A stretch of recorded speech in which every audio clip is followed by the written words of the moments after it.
తాడేపల్లిలోని పార్టీ కేంద్ర కార్యాలయంలో వైసీపీ అధినేత జగన్ అధ్యక్షతన భేటీ జరగనుంది. రేపు ఎల్లుండి అసెంబ్లీ సమావేశాలు ఉండడంతో అందుకు ఒకరోజు ముందు జగన్ ఈ సమావేశాన్ని నిర్వహిస్తున్నారు. ఈ సమావేశానికి ఎమ్మెల్యేలు, ఎంపీలు, ఎమ్మెల్సీలతో పాటు మొన్నటి ఎన్నికల్లో పోటీ చేసిన వారంతా హాజరవ్వాలని ఆదేశించారు. భవిష్యత్తు ప్రణాళికను నేతలకు జగన్ వివరించనున్నారు.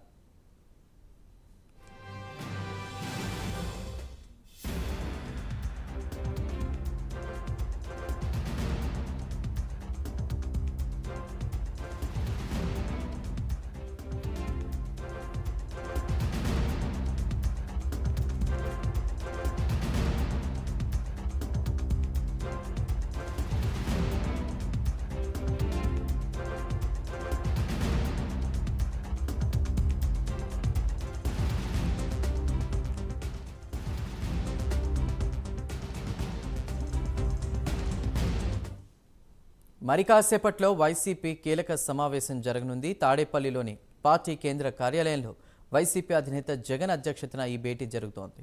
రేపు ఎల్లుండి అసెంబ్లీ సమావేశాలు ఉండడంతో అందుకు ఒకరోజు ముందు జగన్ ఈ సమావేశాన్ని నిర్వహిస్తున్నారు. ఇక ఈ సమావేశానికి ఎమ్మెల్యేలు, ఎంపీలు, ఎమ్మెల్సీలతో పాటు మొన్నటి ఎన్నికల్లో పోటీ చేసిన వారంతా హాజరవ్వాలని ఆదేశించడం జరిగింది. అయితే భవిష్యత్ ప్రణాళికలను నేతకు జగన్ వివరించనున్నట్లు సమాచారం.